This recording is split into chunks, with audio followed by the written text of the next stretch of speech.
ഇടതുപക്ഷ ജനാധിപത്യ മുന്നണി പായം പഞ്ചായത്ത് തെരഞ്ഞെടുപ്പ് റാലി കുന്നോത്ത് നിന്ന് വള്ളിത്തോടിലേക്ക് സംഘടിപ്പിച്ചു. വള്ളിത്തോടിൽ എം വി നികേഷ് കുമാർ ഉദ്ഘാടനം ചെയ്തു. ഇടതുപക്ഷ ജനാധിപത്യ മുന്നണി പായം ഗ്രാമപഞ്ചായത്ത് തെരഞ്ഞെടുപ്പ് റാലി വള്ളിത്തോടിൽ എം വി നികേഷ് കുമാർ ഉദ്ഘാടനം ചെയ്തു.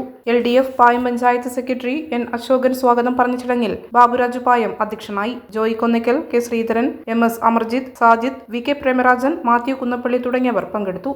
ഡിസംബർ 11 നടക്കുന്ന ത്രിതല പഞ്ചായത്ത് തെരഞ്ഞെടുപ്പിൽ ഇടതുപക്ഷ ജനാധിപത്യ മുന്നണി അണിനിരത്തിയിരിക്കുന്ന പായം ഗ്രാമപഞ്ചായത്തിലെ 19 സ്ഥാനാർത്ഥികളും ഉജ്ജ്വല വിജയം കരസ്ഥമാക്കുമെന്നുള്ള ഉജ്ജ്വലമായ പ്രഖ്യാപനവുമായിട്ടാണ് പായം പഞ്ചായത്തിലെ LDF-ന്റെ തെരഞ്ഞെടുപ്പ് റാലി ഇന്നിവിടെ ആരംഭിച്ചിരിക്കുന്നത്. കുന്നോത്ത് ഹൈസ്കൂൾ പരിസരത്തു നിന്നും ആരംഭിച്ച റാലി മുത്തുക്കുടകളുടെയും വാദ്യമേളയുടെ അകമ്പടിയോടുകൂടി 19 പഞ്ചായത്ത് സ്ഥാനാർത്ഥികളും 4 ബ്ലോക്ക് പഞ്ചായത്ത് സ്ഥാനാർത്ഥികളും 2 ജില്ലാ പഞ്ചായത്ത് സ്ഥാനാർത്ഥികൾ ഉൾപ്പെടെ എല്ലാവരും അണിനിരന്നുകൊണ്ടുള്ള ബഹുജന റാലിയാണ് ഈ വള്ളിത്തോട് പട്ടണത്തിൽ എത്തിച്ചേർന്നിരിക്കുന്നത്.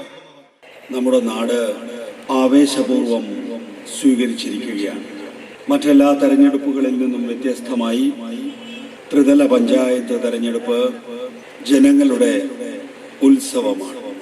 മറ്റ് സംസ്ഥാനങ്ങളിൽ നിന്ന് വ്യത്യസ്തമായി അധികാര വികേന്ദ്രീകരണം ഏറ്റവും ശക്തമായി നടപ്പാക്കിയ സംസ്ഥാനം എന്നുള്ള നിലയിൽ നമ്മുടെ ഈ തെരഞ്ഞെടുപ്പ് രാജ്യം മാത്രമല്ല ലോകം മുഴുവൻ ശ്രദ്ധാപൂർവം ഉറ്റുനോക്കിക്കൊണ്ടിരിക്കുകയാണ്.